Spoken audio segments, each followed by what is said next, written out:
This is your WGBW Daily News Roundup for the Talk of Green Bay, 97.9 FM and 1590 AM.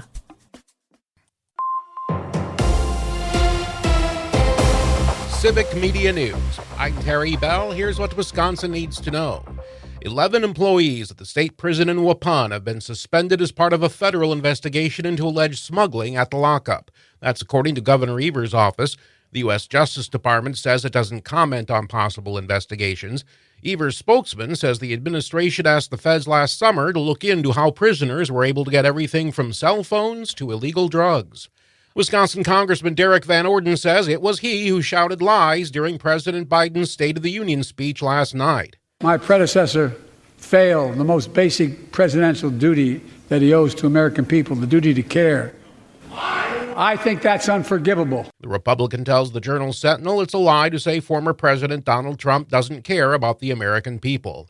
One Wisconsin voter says she's more interested in policy than politics. Diane Valencia of Racine says she wanted to hear President Biden deliver straight talk about the State of the Union last night. I expect a responsible person in a political position to give me facts and explain to me, as a nation, what are we supposed to do to make things possible. Valencia says she was interested in hearing what the bipartisan infrastructure law is doing for her community.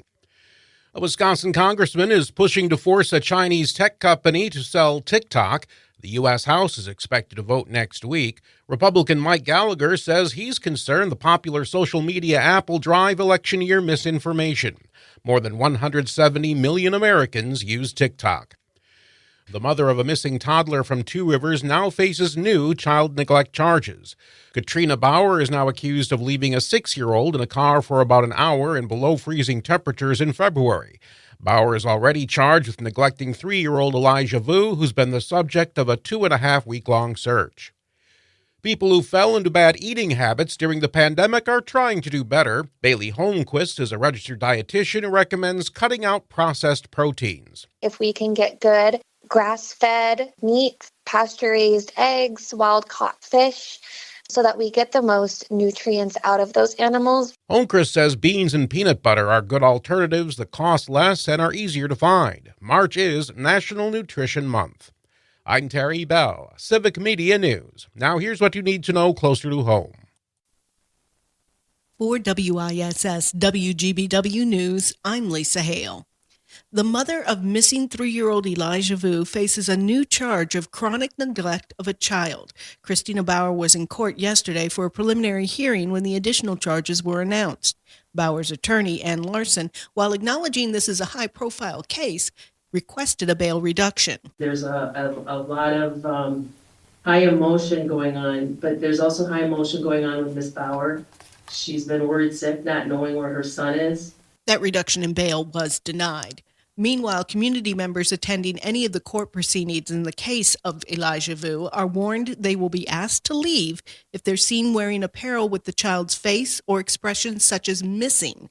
Manitowoc County Judge Robert Duane. You show up wearing the shirt, you'll be shown the door. So it's not for any reason other than I'm trying to maintain the temperature in the courtroom here and not have people get too excited. Vu's mother and her boyfriend will have their next court appearance on March 14th at 11 a.m.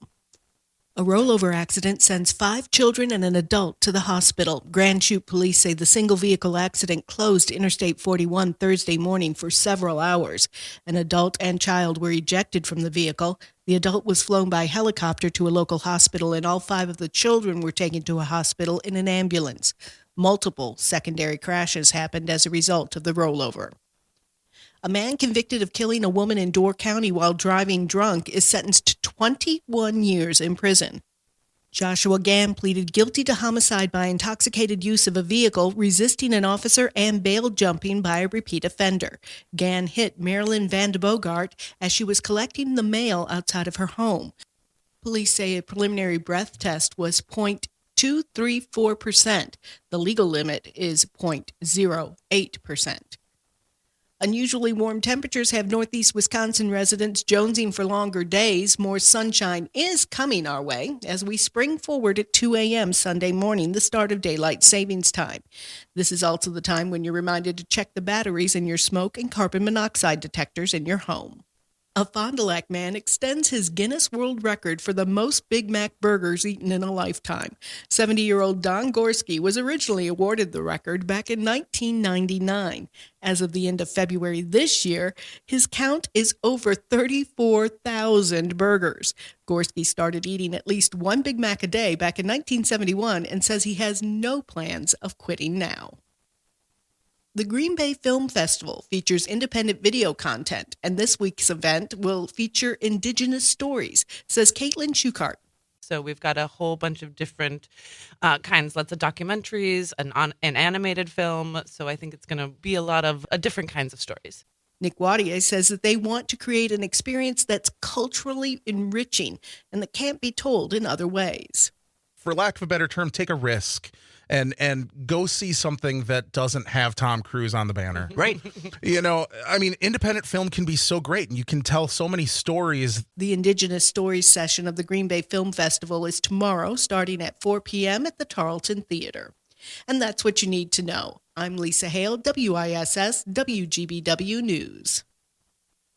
We have some scattered rain possible today into tonight, and we may see a little snow mix in with that rain later tonight as temperatures drop. We're talking up to maybe a quarter inch or a little more of rain by the time it all winds down late tonight. 42 today, 31 tonight. Tomorrow, some clouds and showers early, then clearing with a high of 41. I'm meteorologist Sean Cable. Right now, it's 39. The Badgers blanked Rutgers. Hi, I'm Mike Clemens with sports. Men's college basketball, the Wisconsin Badgers with a much-needed win at home. They held on to beat Rutgers 78-66. A.J. Storr had 19 points, but Greg Gard says the key was the return of Kamari McGee and the spark he added after missing 6 weeks with a foot injury. He brings a toughness to us that we lacked. I always say I need more pit bulls, less poodles. So he's a pit bull. So Wisconsin faces the number 3 Boilermakers Sunday at 12:30 at Purdue. The Girls State High School basketball tournament continues. The finals tomorrow at the Resch Center in Green Bay. Baseball, the Brewers with an 8-2 win over the Chicago White Sox in Arizona. Inside the clubhouse, manager Pat Murphy says he's been impressed with the progress of right-handed pitcher Colin Ray. This kid found himself with the help of Woody and obviously Wade. You know, they've built this friendship that's really special, and to see his confidence grow is just, it's incredible, man. It's the Wisconsin men's hockey team against Ohio State tonight and tomorrow in Madison. Badgers head coach Mike Hastings says the last time they faced the Buckeyes, Ohio State won. They're really good hockey players. And it was a series that we learned from. But you've got to tip your hat to Ohio State because that was a weekend that they didn't do it to us once. They did it twice. So, we learned a lot from that weekend, and hopefully we can apply that this weekend. The Badgers women's hockey team in Minneapolis to face Minnesota in the final face-off tourney. The Badgers' Kirsten Sims named the WCHA Player of the Year. NFL free agency starts next week. Packers defensive lineman Kenny Clark on the Matt Rampage Show talked about what last year's young team was like during that 4-game losing streak. Throughout all the ups and downs, we stayed together as a team. Coach LaFleur just bringing us together as a team and keeping us together as a team. I just give him a lot of credit with that. As Packers defensive end Kenny Clark with sports, I'm Mike Clemens. I'm Pete with the 60-second Showbiz Beat. In boy band reunion news, both NSYNC and the New Kids on the Block are putting out new music. Justin Timberlake announced NSYNC is working on a couple new tracks. The New Kids on the Block are releasing an album, their first since 2013, on May 17th, called Still Kids. I hope still doesn't mean they won't be dancing. This is good news. If there's one thing America is lacking currently, it's middle-aged men, moonwalking, and myrtles. Dune 2 crushed at the box office last weekend, but what a whole lot of people don't know is that there was a very interesting sneak peek a month and a half ago. Director Denis Villeneuve showed a cut of the film to a dying man in palliative care whose last wish was to see the Dune sequel before he died. The man and a friend watched the film on the director's laptop, which an assistant hand-delivered for the sake of secrecy. In a Facebook post, the director's wife Tanya Lapointe, also an executive producer on the film, posted, "It's precisely for him that we make films." Great story.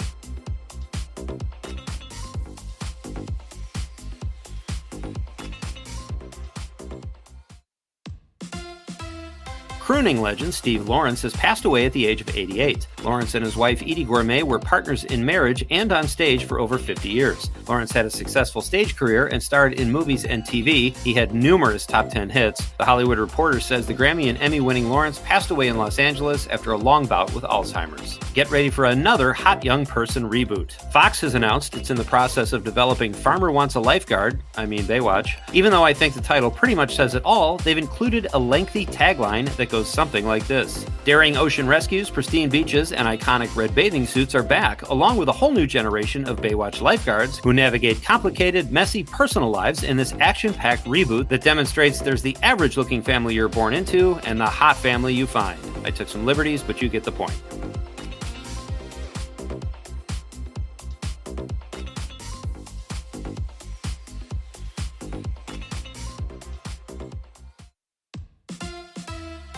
Can a dog be depressed when its owners break up?